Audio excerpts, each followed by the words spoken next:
In this video, we're going to take a look at the lofted flange command inside of Autodesk Inventor's sheet metal environment.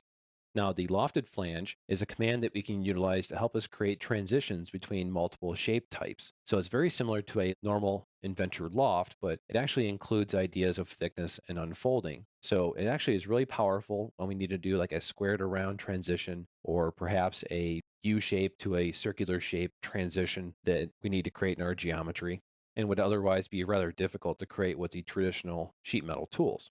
So here inside of a new template, I'm going to start a new sketch on the XY plane. And inside of here, I'm going to create a U shape. So basically 3 lines. Go ahead and dimension these. This will be 12 inches. You zoom out here. This will be 4. And I'll use a equal constraint to make these the same. And a horizontal constraint to line those up. A vertical constraint to line up the midpoint of this line to the origin. Right click and finish sketch. So that's one profile. Now I need something for it to transition to. So I'm actually going to create a new work plane. So I'll grab my plane tool here and I'm going to offset my XY plane out in this direction about 20 inches. Go ahead and approve that and then start sketching on this offset work plane. So I'll select it and choose new sketch. And here we're going to create an arc.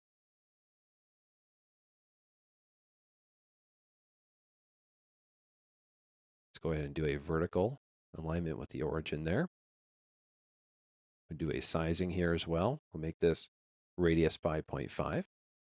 I'm going to project these points from my previous sketch just so I can line up the endpoints of the arc, those lines as well. Now I still have some green left in here. It actually has some movement available to it.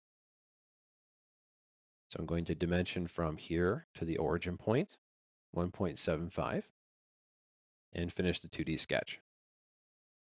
I'll turn off the visibility of this work plane by right-clicking on it. So here's my 2 profiles that need transition. I'll go ahead and start my lofted flange, select my first profile, and then my second profile. You can see it's blending that material up to that second sketch for me, and it's creating different geometry for me automatically too. Now, let's take a look at some of the settings we have available to us. I'm going to rotate this over on its opposite side here. First of all, we can choose which side to flip this based on our profiles. So we can do one side, the other side, or asymmetrically. We can specify our bend radius, and we can also choose how our output appears. Right now, this is actually showing up with a press break creation method. Now, if I did die forming, I would get rid of those facets, and it would also increase my cost of creating this piece significantly.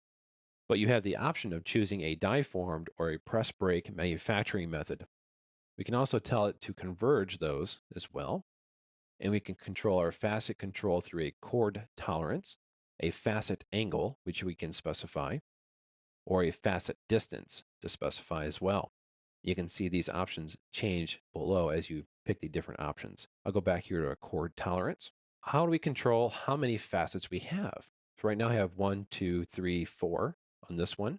If I were to click on this little glyph that shows up on screen, I can actually change that facet control off of chord tolerance to something else like the angle or distance, or I can also choose the number of facets. So if I want to have more breaks in that press break, I can do that. If I want to do less, here I want to do more. Let's do 6. Now choose OK to that. On the other side here, I'll change this from chord tolerance to a facet distance. You see how many more facets I get there out of that. That's a lot of press breaking. So let's make this a number of facets as well. And I'll make that 6 on the other side too. And we also have our unfold options here for how this material is going to unfold. Right now it's using my default K factor. I'll go back to shape and choose OK. Now I get a message here about creation failure. So I got errors during the update, unable to thicken the lofted surface. I'm going to choose edit and adjust one direction of my side here to the other side and see if that resolves my issue. And it does.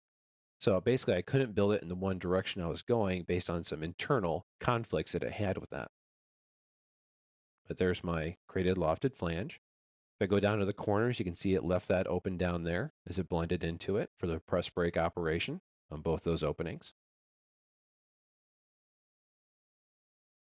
If you need to modify it, simply click on a face and choose Edit Feature, and it'll take you back in here to make your changes. But that's a very powerful tool that you can utilize to create these sort of transitional shapes that you might create for ducting or chutes or HVAC, whatever it is you're going to use this for in a sheet metal world.